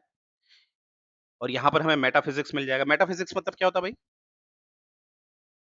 अच्छा, यहाँ पर एक बात करेंगे, मेटाफिज़िक्स और थियोलॉजी में डिफरेंस की बात कर लेते हैं, क्योंकि मैंने देखा लोग इसमें कन्फ्यूज़ रहते हैं। मेटाफिज़िक्स वर्सेस थियोलॉजी, बताओ क्या होता है डिफरेंस?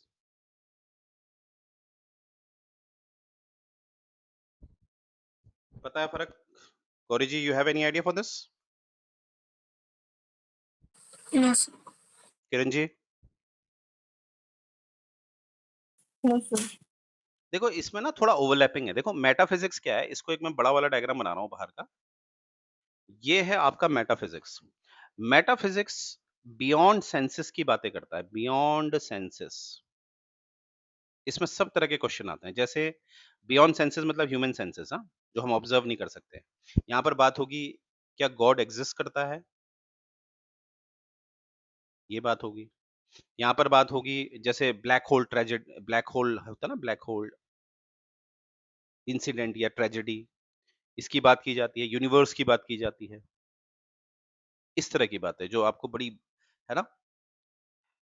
तो इस तरह की बात इसमें की जाती है किसमें? मेटाफिज़िक्स में। Got it? अब है थियोलॉजी क्या होता है सर? थियोलॉजी के लिए मैं ब्लू का इस्तेमाल कर रहा हूँ।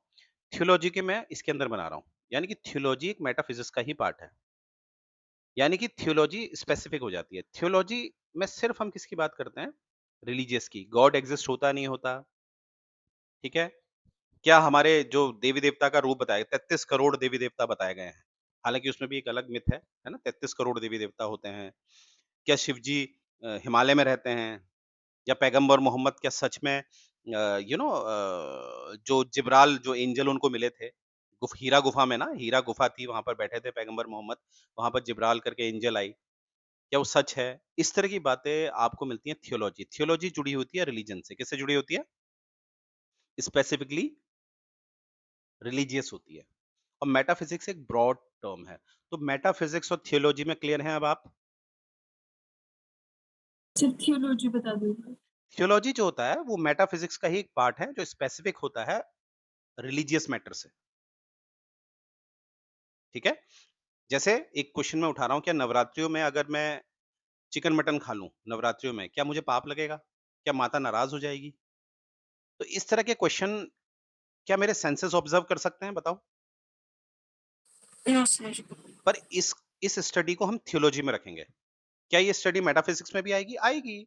Metaphysics is a wider concept than theology. क्या मैं समझा पाया किरण जी? सर हाँ जी। सर कोई ऐसा मेटाफिजिक्स का कोई ऐसा एग्जांपल देना जो रिलीजन से नहीं जुड़ा हुआ। हाँ, हाँ, मैं दे रहा हूँ बिल्कुल। जैसे एक्सक्यूज़ मी, जैसे हमारी जो दुनिया है, इस ब्रह्मांड में, इस यूनिवर्स में, हमारी एक और दुनिया है, ऐसी ही दुनिया एक और है। एलियन कहते हैं जिसे हम। आपने वो देखी है वो जादू जादू किसमें था? ऋतिक रोशन की मूवी क्या नाम था उसका? अरे जिसमें वो जादू था, जो दूसरे ग्रह से आ जाता है। अरे मूवी का नाम ही मुझे याद नहीं आ रहा। कोई मिल गया, कोई मिल गया मूवी देखी है आप लोगों ने? Yes sir. अब उसमें एलियन कहाँ से आया? दूसरे प्लैनेट से। तो फिर यानी कि दूसरे प्लैनेट में भी लाइफ है। तो इस तरह की बात किसमें हो सकती है? ये जब बातें हम करते हैं, जैसे बहुत से लोग कहते हैं हाँ, होती है, तो ये मेटाफिज़िक्स हो जाता है। और जैसे आपने वो मूवीज़ की सीरीज़ देखी है कंज्यूरिंग, कंज्यूरिंग करके एक सीरीज़ है। Yes sir. और आपको पता है ऑक्सफोर्ड में एक कोर्स को मतलब ऑक्सफोर्ड से एक और कोर्स आप कर सकते हैं जो है इसी चीज़ में जो होता है ना ये बेड स्पिरिट, पता है आपको ये? पैरानॉर्मल ऐसे करके। हाँ, पैरानॉर्मल एक्टिविटीज़। तो ये कोर्स अब बताओ ये सब चीज़ें है ना, ये सब किसमें आज इस तरह की चर्चा किसमें करेंगे? फिजिक्स। फिज़िक्स में। अब किरण जी आपको भी क्लियर है? Yes sir. ये भी टर्म्स हैं, मैंने कहा था ना साथ-साथ में टर्म्स में एक्सपर्ट बन जाना। तो मेटाफिज़िक्स और थियोलॉजी समझ में आ गया? अब जैसे यहाँ पर एक एग्ज़ाम्पल ले लेते हैं, देखो यहाँ पर हमारा जीएस का ज्ञान कैसे काम आता है। मुझे बताओ, चहलगानी नाम सुना है आप लोगों ने? Yes sir. कौन लेके आया था भारत में चहलगानियों को? इल्तुतमिश, कौन लेके आया था? इल्तुतमिश कौन थे? फादर किसके थे? रज़िया सुल्तान के, ठीक है? तो इल्तुतमिश जो चहलगानी लाया था, ये लोग एक्सपर्ट थे भगवान में, यानी कि कोई भी राजा को दिक्कत होगी, सुल्तान को कोई भी दिक्कत होगी, तो उनको गाइड कौन करेंगे? ये चहलगानी। इनको धर्म का बहुत ज्ञान था, तो ये लोग क्या कहलाएँगे? थियोलॉजियंस। क्या कहलाते थे ये? थियोलॉजियंस। थियोलॉजियंस वो हो गए जिनको ज्ञान किसमें? थियोलॉजी में। क्या मैं समझा पाया? अब समझ में आई, पकड़ा पाए बात? Yes sir. अब क्वेश्चन है क्या चहलगानी को हम मेटाफिजिक्स में भी कह सकते हैं? बिल्कुल। पर जब स्पेसिफिकली रिलीजियस बात होती है तो हम उसको थियोलॉजी कह देते हैं। अब देखो यहाँ पर मेरा समझाने में मेरी जीएस का नॉलेज कितना काम आ रहा है मेरे। तो ये जीएस पकड़ के जब आप किसी को समझाते हैं तो आपके पास एम्पल ऑफ एग्जाम्पल होते हैं। देखो मैंने मिडिवल हिस्ट्री उठा के यहाँ समझा दिया। तो मुझे उम्मीद है मेटाफिजिक्स और थियोलॉजी आपका क्लियर है। किरण जी बिल्कुल क्लियर है ना? Yes sir. क्योंकि यहाँ पर ये ओवरलैपिंग कर रहा है ना ब्लू वाले में। पर कोशिश करना जब रिलीजियस होगा तो वहाँ थियोलॉजी कर देना, बाकी में मेटाफिजिक्स। तो यहाँ पर देखो क्या है, कितनी खूबसूरत बात है देखो। तो यहाँ पर देखो जो हमारे विल डुरेंट साहब हैं, वो कहते हैं कि देखो द रिपब्लिक जो किताब है उससे हमें क्या-क्या मिलता है यार। हर चीज़ में, हर डोमेन में ये बात करता है। मेटाफिज़िक्स में ये बात करता है, वो भी मैं दिखाऊँगा आपको, बड़ा मज़ा आएगा। Theory of justice, theory of shadow ये पढ़ोगे। थियोलॉजी की बात करेगा, ठीक है? किस तरह से दिखाएगा कि भगवान की बातें वो करेगा। हिज एथिक्स की बातें दिखेगा, एथिकली देखेंगे क्या है। साइकोलॉजी तो आप जानते ही हैं। पेडागॉजी मतलब क्या हुआ? साइकोलॉजी तो आप जानते हैं, right? Related to your behaviour, related to your mind, that is psychology. आप कैसे सोचते हैं। और पेडागॉजी क्या होता है? पेडागॉजी क्या होता है? व्हाट इज़ पेडागॉजी बताओ? पेडागॉजी मतलब होता है आपका एक स्किल टू इंटरप्रेट, किसी चीज़ की व्याख्या करने की एक कला, उसे हम पेडागॉजी कहते हैं। क्या ये बात सही है? जब आप बीएड करते हैं या जब आप यूजीसी नेट का जो पेपर 1 होगा, वहाँ पर पेडागॉजी भी होती है। होती है? पेडागॉजी मतलब होता है आप कितने बेहतर तरीके से किसी को समझा सकते हैं। अपनी बॉडी लैंग्वेज से, अपने एग्ज़ाम्पल से, अपने बोलने के तरीके से, आप कैसे एक बच्चे को या बड़ा है उसको सिखा सकते हो। क्या मैं समझा पाया? यस। है ना? जैसे आपने पढ़ा होगा इंडक्टिव और डिडक्टिव मेथड, सुना है ये नाम आप लोगों ने, इंडक्टिव मेथड और डिडक्टिव मेथड? डिडक्टिव मेथड क्या होता है? डिडक्टिव मेथड ये होता है जिसमें जनरल टू पर्टिकुलर बात होती है। जी मतलब जनरल टू पर्टिकुलर, ठीक है? ये होता है डिडक्टिव मेथड। इंडक्टिव क्या होता है? इंडक्टिव इसका जस्ट उल्टा होता है। इंडक्टिव होता है पर्टिकुलर टू जनरल। जैसे बच्चों के लिए इंडक्टिव का इस्तेमाल किया जाता है। पर्टिकुलर टू जनरल मतलब क्या है? बच्चे को बाहर ले गए, उससे कहा देखो बेटा ये क्या है? काला कौवा। दूसरा कौवा दिखाया वो भी काला, तीसरा कौवा दिखाया बच्चे को वो भी काला। तो यहाँ से एक थ्योरी निकल गई कि कौवा किस रंग का होता है? हाँ, काला। तो पर्टिकुलर किया ना, पहले एक-एक को दिखाया, बेटा देखो ये क्या है? कौवा, काला, दूसरा कौवा दिखाया। फिर एक थ्योरी क्या डेवलप हुई? कौवे किस रंग के होते हैं? काले। वो इंडक्टिव होता है और डिडक्टिव में जनरल फॉर्मूले आपके पास ऑलरेडी होते हैं। जैसे a plus b whole square आपके पास ऑलरेडी ये जनरलाइज़ फॉर्म में है ना। डिडक्टिव मेथड में क्या होता है? फॉर्मूला। ऑब्वियसली आप इससे प्रॉब्लम को सॉल्व करो। कोई कोई कोई इन्वेंशन करो नया। तो जब आप कोई नया इन्वेंशन करते हो पर्टिकुलर हो गया। तो डिडक्टिव मेथड आपका हायर स्टडीज़ में आता है और इंडक्टिव आपका कहाँ आता है? लोअर स्टडीज़ में। तो ये इस तरह के जो मेथड होते हैं ये सब किसमें आते हैं? पेडागॉजी में। क्या मैं समझा पाया? येस और नो? यस। ठीक है? और इसकी his theory of arts. Theory of arts वही है, जैसे मैं थ्योरीज़ बताऊँगा इसको, थ्योरी ऑफ जस्टिस वगैरह-वगैरह, ठीक है? कम्युनिज़्म ऑफ वाइफ, ये सब आप पढ़ने वाले हैं, ठीक है?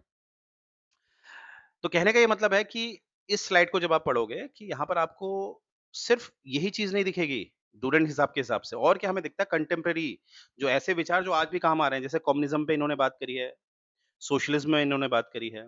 देखो यहाँ पर एक मैं बात बताता हूँ, इनकी बात आपको अजीब-सी लग सकती है, पर मैं चाहता हूँ मेरी क्लास के बाद आप इसको सोचना और बताना ये सही है नहीं है। इन्होंने कहा है communism of wife.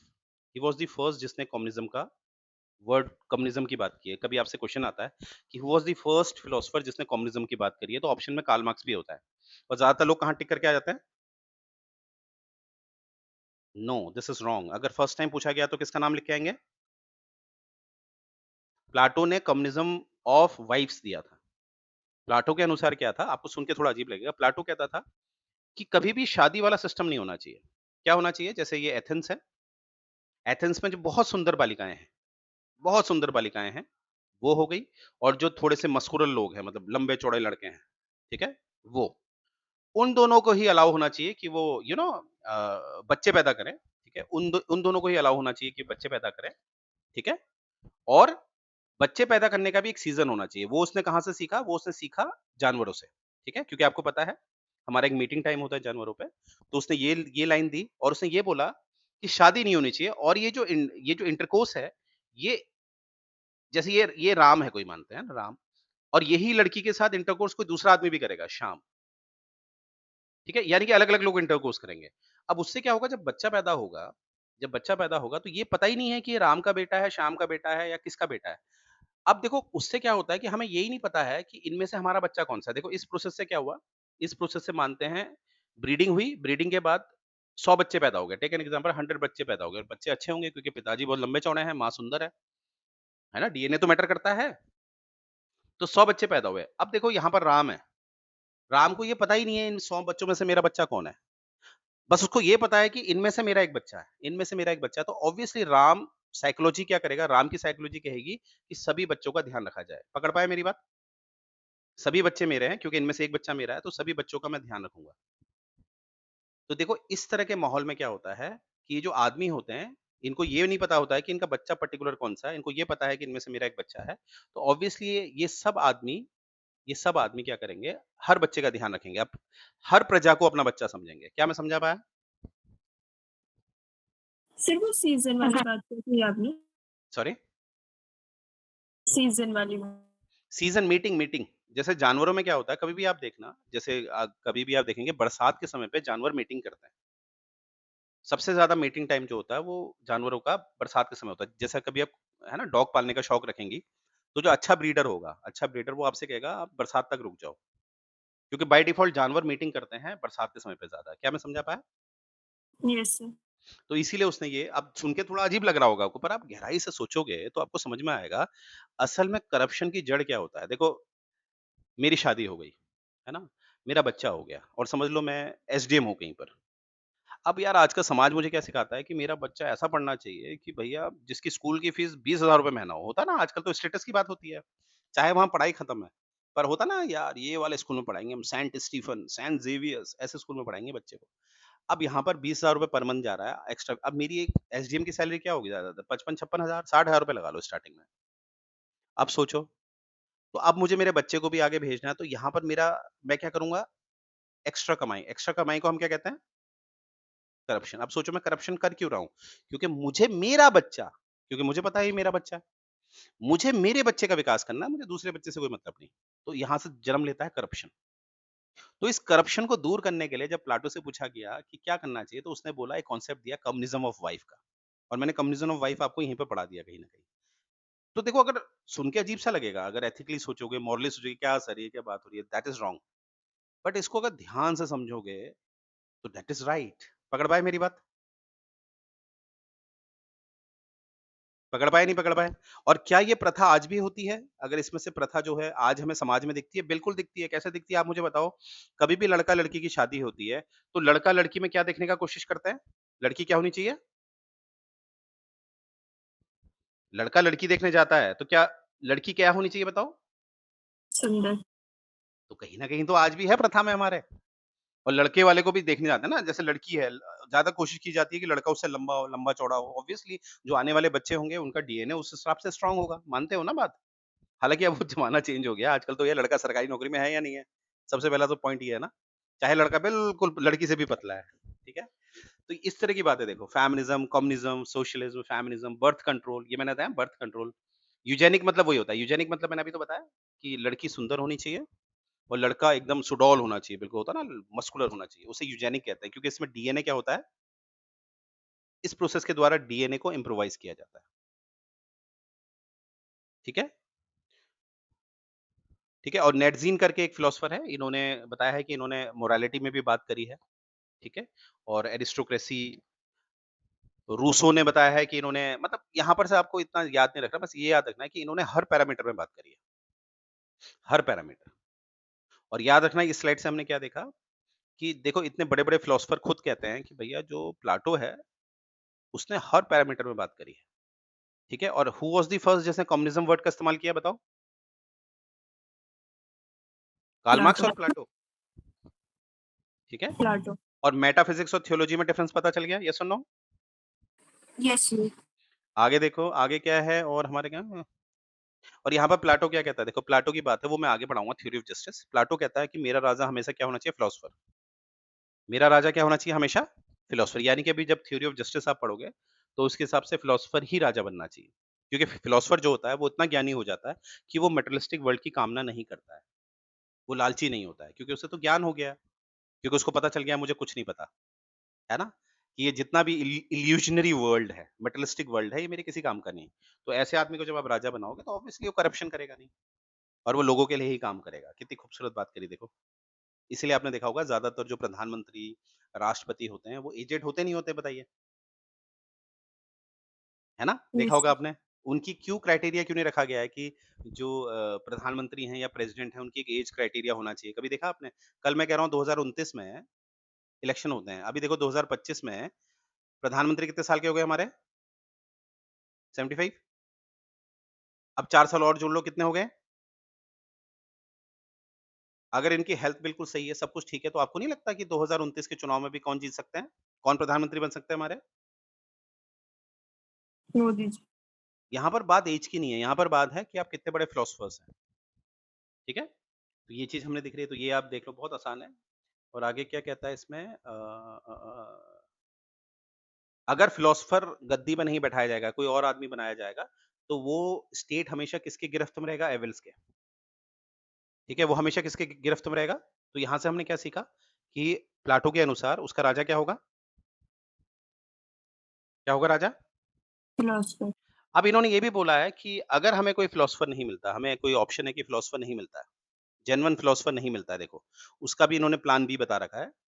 Plan B ये बता रखा है फिर क्या काम करना है कि जो ये ज़िम्मेदारी है ये आपने डाल देनी है किस पे? ये डाल देनी है आपने रुको ये बात यहाँ होगी रुको, ये है।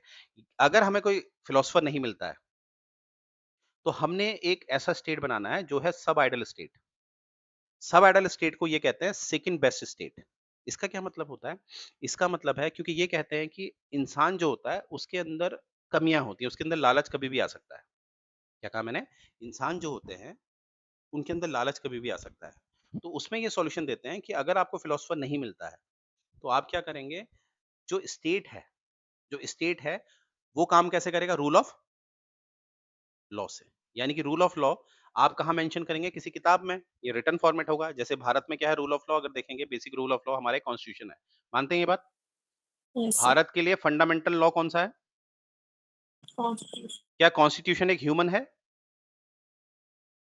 Of sir. और जब जब वो ह्यूमन नहीं है जब वो ह्यूमन नहीं है तो उसमें प्रॉब्लम होगी ही नहीं, उसमें ग्रीड नहीं होगा, लालच नहीं होगा। तो अगर आपके लिए आपको एक अच्छा फिलोसोफर नहीं मिल रहा है ना? आपको एक फिलो तो उसमें भी इन्होंने ऑप्शन दिया है जिसे हम कहते हैं the second best state, the second best नाम से आता है या सब आइडल स्टेट जो प्लाटो ने दिया है वो क्या है? याद रखना सब आइडल स्टेट वो है जहाँ पर रूल किसका होगा? लॉ सर से। इनडायरेक्ट वे में सर ये इसकी बात नहीं कर रहे हैं डेमोक्रेसी की, और इन्होंने तो डेमोक्रेसी को गलत बोला नहीं, है। नहीं ऐसा नहीं है, डेमोक्रेसी की बात क्यों कर रहे हैं? यहाँ पर रूल ऑफ लॉज़ की बात कर रहे हैं। देखो, समझो मेरी बात। रूल ऑफ लॉ में आपका मोनार्क भी आ जाएगा, क्यों नहीं आएगा? देखो, आप मुझे एक बात बताओ, एक कोशिश करना, एक रिसर्च करना अपने लेवल पे, आप देखना, आज कोई ऐसा स्टेट है हमारा जहाँ पर कॉन्स्टिट्यूशन भी है, प्लस वहाँ पर मोनार्की भी है, ठीक है? क्या ऐसा कोई देश है हमारा देखना? यूके। देखो, एब्सोल्यूटली यूके, बिल्कुल सही कहा आपने। अब देखो क्वेश्चन होता है रूल ऑफ लॉ का मतलब होता है रूल ऑफ लॉ का मतलब होता है कि जो भी शासन प्रशासन होगा, वो अब किसके द्वारा होगा? लॉ के द्वारा और लॉ हमेशा क्या होता है? हमेशा ज़्यादातर प्रायोरिटी क्या दी जाती है? रिटर्न की।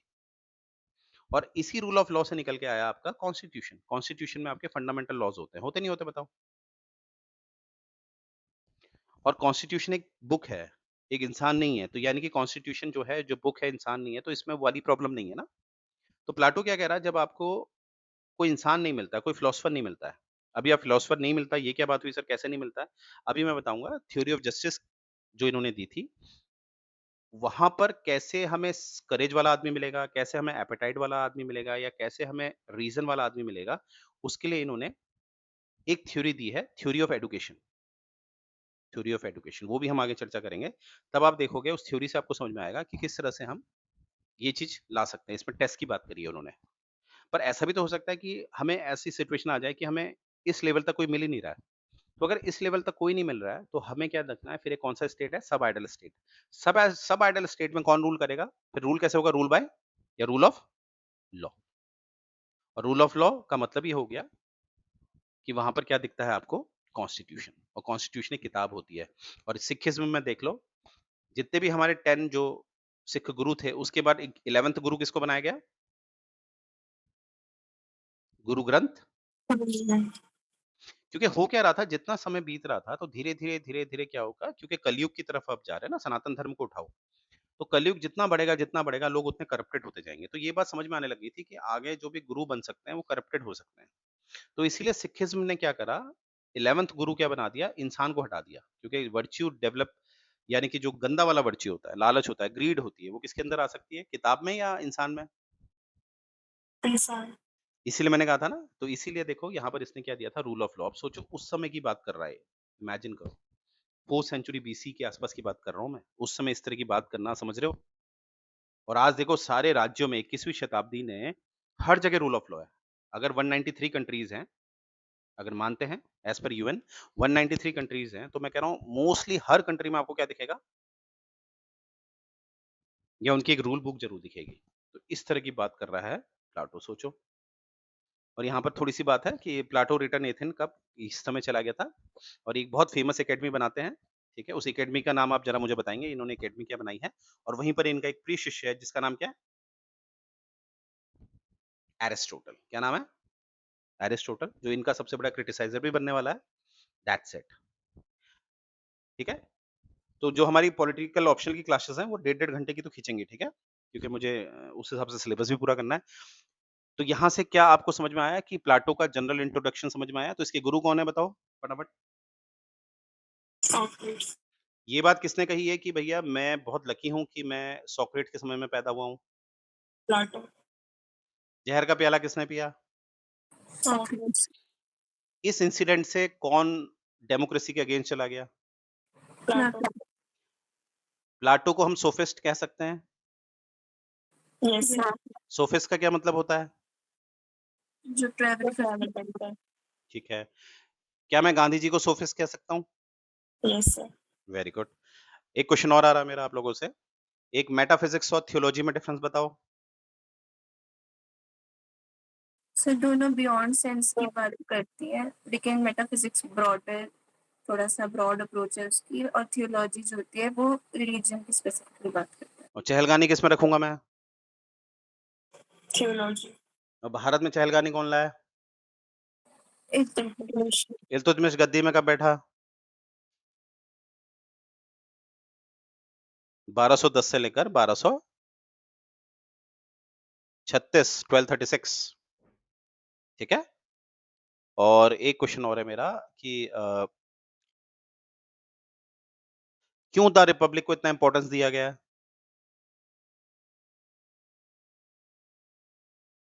क्या उसमें हर डोमेन की बात है? Yes sir. ठीक है, तो ये है। देखो कितना आसान था, ठीक है? तो एक बार ये स्लाइड में भेज दूँगा आप लोगों को। ये स्लाइड आप लोग पढ़ लीजिएगा अच्छी तरह, ठीक है? एक बार रीडिंग मारिएगा और एक लास्ट क्वेश्चन एक और रह गया। जब वो एक तरफ से सोफिस्ट बनने की तैयारी में था, तो सबसे पहला किस एरिया में गया वो? इजिप्ट। इजिप्ट, ठीक है? और यहाँ पर देखो ये नोट्स जो हैं अपने बना के साइड में चिपका देना ये। ये क्वेश्चन आपके यूजीसी नेट के क्वेश्चन है, ठीक है? ये वाले। कौन-सी किताब किसने लिखी है वगैरह-वगैरह। चलिए फिर मुझे उम्मीद है ये चीज़ें क्लियर होंगी। कल हम इसकी थ्योरीज़ उठाना शुरू कर देंगे। आज तो क्या है, इसका खाला-सा हमने एक इंट्रो ही देखा था, अच्छा खासा इंट्रो ही देखा नो डाउट। और कल हमारा आएगा इंट्रोडक्शन हो गया हमारा, थ्योरी ऑफ जस्टिस आएगा आपकी नेक्स्ट क्लास में, ठीक है? बड़ा इंटरेस्टिंग सा है। चलो फिर guys thank you so much हाँ।